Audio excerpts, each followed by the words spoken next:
اعوذ باللہ من الشیطان الرجیم۔ پناہ مانگتا ہوں میں اللہ کی شیطان مردود سے۔ بسم اللہ الرحمن الرحیم۔ شروع اللہ کے نام سے جو بڑا مہربان نہایت رحم والا ہے۔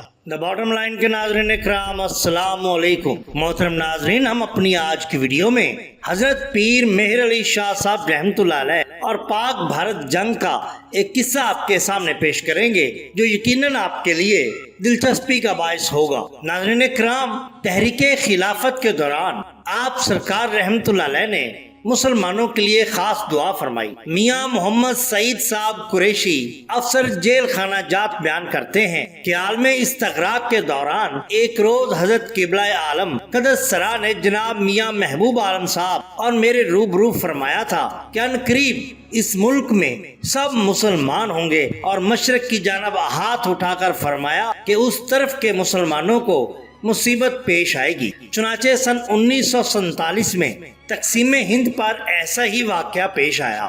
سید طاہر حسین صاحب عبداللہ پوری ضلع شیخوپورہ، جو کہ حضرت میاں شیر محمد صاحب شرق پوری کے مرید خاندان نقشبندیہ کے ایک مقبول درویش ہونے کے علاوہ حضرت قبلہ عالم قدس سرا کی ذات سے غائبانہ ارادت رکھتے تھے۔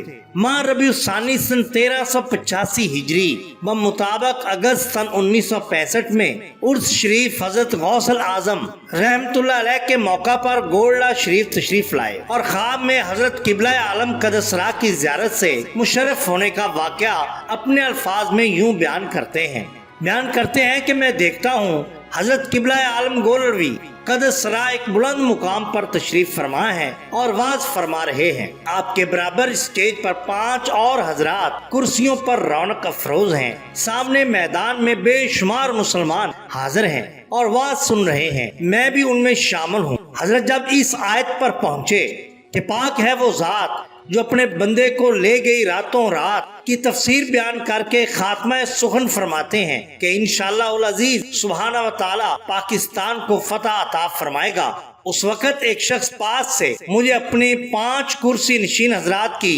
نشاندہی کر کے بتاتا ہے کہ وہ صدر نشین حضور غوث الاعظم ہیں اور ان کے گرد حضرت خواجہ غریب نواز اجمیری، حضرت خواجہ قطب الدین بختیار احمد کاکی، خواجہ فرید الدین مسعود گنج شکر رحمت اللہ علیہ اور خواجہ نظام الدین اولیاء محبوب الہی رحمت اللہ علیہم تشریف فرما ہیں۔ اس خواب کے چند روز کے بعد 1 ستمبر کو افواج پاکستان کے ساتھ کشمیر کے محاذ پر ہندوستانیوں کی جنگ چھڑ گئی اور 6 ستمبر کو بھارت نے پاکستان پر بھرپور حملہ کر دیا۔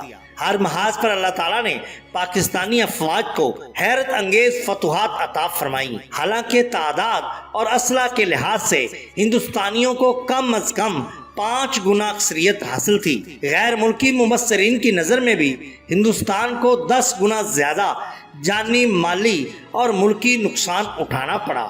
اخبار آسٹریلیا نے اپنی شہ سرخی میں لکھا کہ پاکستان کو اس جنگ میں فتح نصیب ہوئی۔ اس میں تو کوئی دو رائے نہیں کہ مسلمان اللہ تعالیٰ کی ذات بابرکات پر بھروسہ کر کے میدان جنگ میں اترتا ہے، لیکن لاکھوں لوگوں کی دعائیں اور امیدیں ان کے پیچھے ہوتی ہیں۔